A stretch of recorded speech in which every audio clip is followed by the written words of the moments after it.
Bom dia, pessoal, tudo bem com vocês?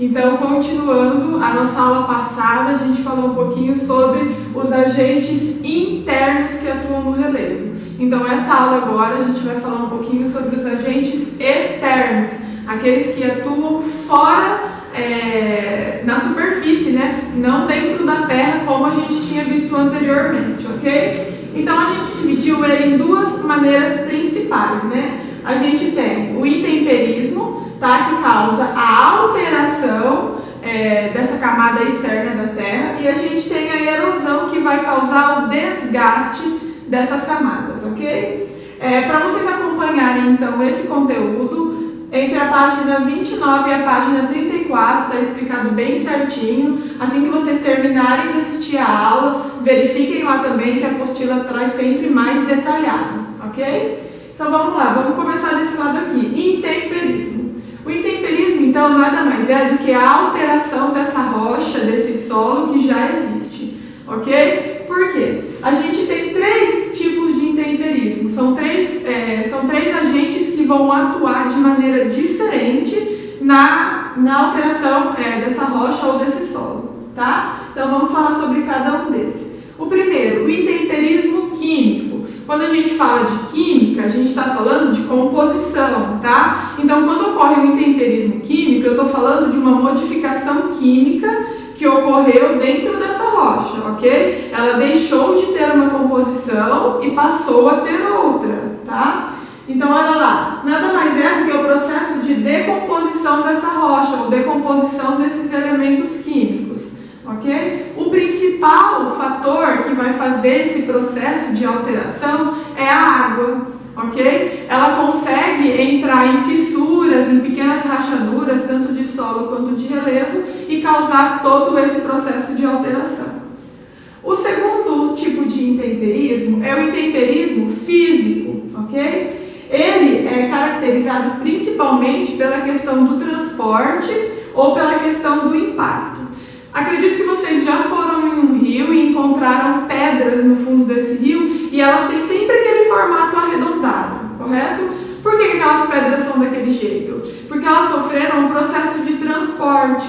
A água, ela tem força suficiente para conseguir movimentar esses materiais, ok? Então, um longo processo, né, dessas pedras rolando pela força da água vai fazendo com que ela tenha um formato arredondado, ok? Então, a principal característica desse tipo de intemperismo, desse desgaste, dessa alteração causada na rocha, é principalmente o seu formato arredondado, ok? Esse a gente encontra em rio muito fácil. Qualquer pedra que a gente for pegar no fundo de rio, vocês vão observar que ela vai ter o formato arredondado por conta do transporte, né? Essa água tem força, conforme ela vai transportando essas pedras e essas rochas, ela vai deixando então ele com formato arredondado.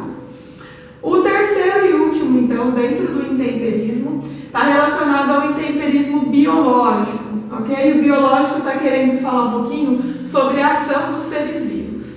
Esses seres vivos podem ser tanto vegetais quanto animais, tá? Por exemplo, a gente costuma ver em árvores pássaros que fazem ninhos, em algumas rochas pássaros que fazem ninhos, ok?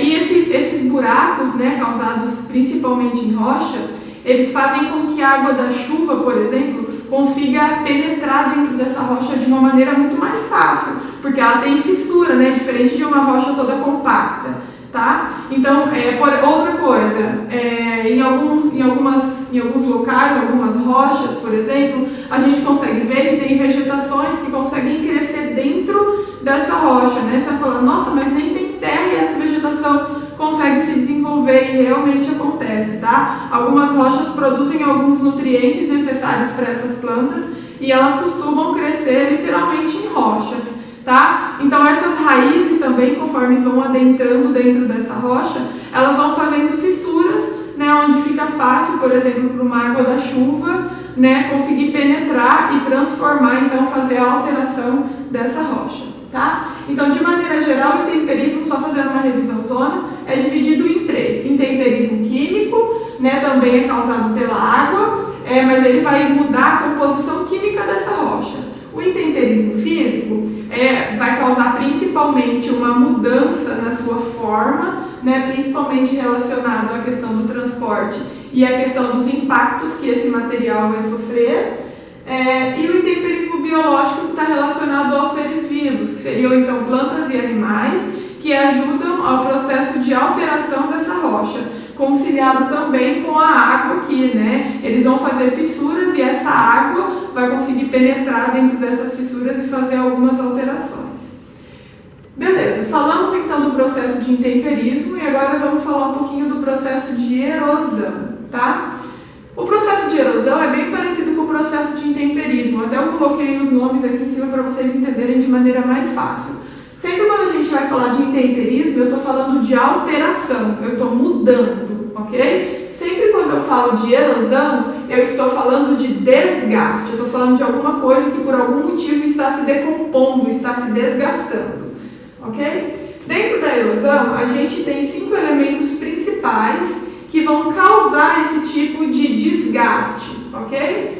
Então, a gente tem esses 2 termos aqui primeiros que vocês confundem muito, tá? A gente tem a erosão pluvial e a erosão fluvial. Qual que é a diferença dos dois, gente? Pluvial lembra de pingo de chuva, tá? Pingo de chuva. O que significa erosão pluvial? Quem vai causar é a chuva, tá? A força dessa água caindo, ela que vai causar o processo de desgaste nessa rocha, tá? Vamos só lembrar que esse desgaste não é uma coisa que acontece com um estralar de dedos, tá? São processos que demoram anos, mas que sempre acontecendo, né, vão causar então esse processo de desgaste.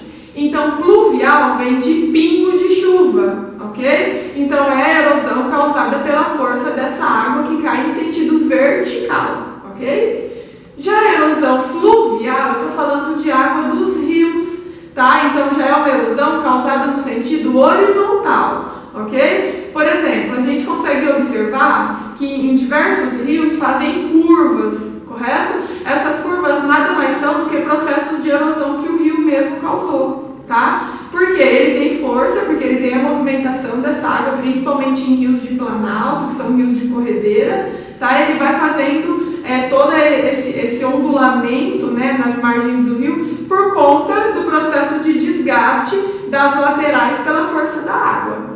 A gente tem então a erosão eólica, essa vocês já conhecem, é aquela feita através pela força do vento, ok? A gente tem também a erosão marinha, que é causada pela água do mar. Você vai falar assim, professora, mas esse é pluvial, fluvial e marinha, todos não são relacionados à água?